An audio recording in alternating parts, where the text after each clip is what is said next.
Dividend एक ऐसा financial reward है जो कंपनी अपने शेयर होल्डर को देती है। यह एक इम्पोर्टेंट पार्ट है वेल्थ क्रिएट करने का।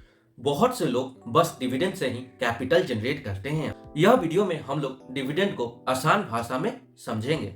What is dividend, benefits of dividend, types of dividend, which company that give dividend to shareholders, important dates, और लास्ट में हम लोग देखेंगे कि शेयर्स पे क्या इम्पैक्ट पड़ता है और वह कैसे अपना प्राइस को एडजस्ट करता है। तो आप वीडियो के लास्ट तक बने रहें क्योंकि वो बहुत इंपॉर्टेंट है। क्योंकि बहुत लोग देखते हैं कि शेयर्स का प्राइस 20% डाउन है, 10% डाउन है, मतलब जिस हिसाब से वह डिविडेंड देती है उसी हिसाब से अपना प्राइस को भी एडजस्ट करती है। What is dividend? अगर कोई कंपनी को प्रॉफिट होता है तो वह प्रॉफिट का कुछ हिस्सा अपने शेयर होल्डर को देती है, या जनरली मंथली बेसिस पे या क्वार्टरली बेसिस पे देती है। क्या फायदे हैं डिविडेंड के? पहला, इन्वेस्टर का कंटिन्यूअस इनकम ग्रोथ हो सकता है जिससे वह अपने फाइनेंशियल कंडीशन को फुलफिल कर सकते हैं। कंपाउंडिंग ग्रोथ, जैसे एबीसी लिमिटेड कंपनी से आपको डिविडेंड मिला तो आप उस पैसे को खर्च ना करके फिर से इन्वेस्ट कर दें। शेयर होल्डिंग वैल्यू, अगर कोई कंपनी डिविडेंड देती है तो नए नए इन्वेस्टर को अट्रैक्ट करती है कि वह 20 रुपए पर शेयर डिविडेंड दे रहा है, 30 रुपए पर शेयर डिविडेंड कर दे रहा है, वह इंटर्म डिविडेंड दे रहा है। Final types of dividend, first cash dividend. इसका मतलब यह हुआ कि कंपनी डिविडेंड देती है in the form of cash, वह उनके लिंक्ड अकाउंट में डायरेक्ट ट्रांसफर कर देती है पेमेंट डेट के दिन।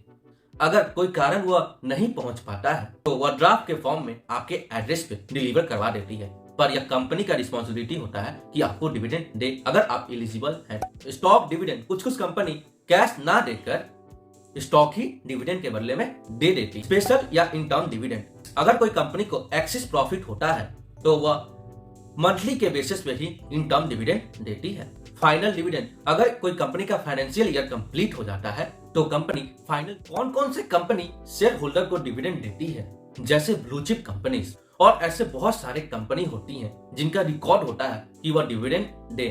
और टेक कंपनी भी डिविडेंड देती है ताकि न्यू इन्वेस्टर उसमें अट्रैक्ट हो सके और उस शेयर की तरफ जाए और उसमें डिविडेंड का लाभ उठाने। डेट होते हैं, फर्स्ट हो गया डिक्लेरेशन डेट, सेकेंड हो गया एक्स रिकॉर्ड डेट, थर्ड हो गया रिकॉर्ड डेट, फोर्थ हो गया पेमेंट डेट। डिक्लेरेशन डेट, तो आपको नाम से ही पता चल रहा है कि कंपनी इस दिन डिक्लेयर करेगी कि हमें कैसा डिविडेंड देना है, फाइनल डिविडेंड देना है या इंटर्म डिविडेंड देना है, और उस डिविडेंड का कितना प्राइस होना चाहिए यह कंपनी डिसाइड करती है।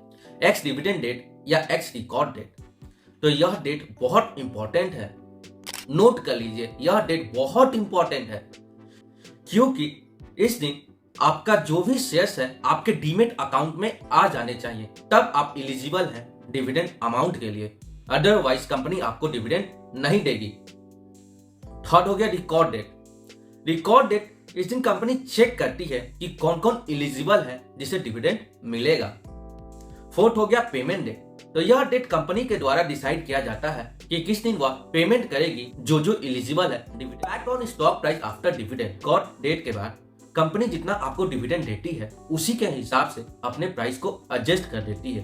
तो प्राइस डिक्रीज होने से आप घबराइएगा नहीं। अगर प्राइस डिक्रीज होगी तो बहुत सारे इन्वेस्टर उसमें और इन्वेस्ट करेंगे। अगर इन्वेस्ट करेंगे तो उसका शेयर्स का प्राइस इंक्रीज करेगा। अगर डिमांड इंक्रीज करेगा तो ऑब्वियसली प्राइस इंक्रीज करेगा, जिससे अगर आपको डिविडेंड का भी फायदा होगा और प्राइस जो इंक्रीज होगा उसमें भी आपको प्रॉफिट होगा। अगर आप इसको बास्केट में करते हैं तो आपको अच्छा खासा डिविडेंड मिलेगा और आप डिविडेंड का भी एंजॉय कर पाएंगे। री इन्वेस्टमेंट अपॉर्चुनिटी, अगर हमको कोई डिविडेंड अमाउंट मिलता है तो हम लोग उसको री इन्वेस्ट करके अपना वेल्थ क्रिएट कर सकते हैं। यह क्रक्स है कि आप डिविडेंड से पैसिव इनकम कमा सकते हैं और कंपाउंडिंग का भी बेनिफिट ले सकते हैं, और आपको पता ही होगा द पावर ऑफ कंपाउंडिंग। अगर आपको वीडियो पसंद आई तो स्क्रीन पे 2 आइकन्स दिख रहे होंगे, आप वहां विजिट कर सकते हैं।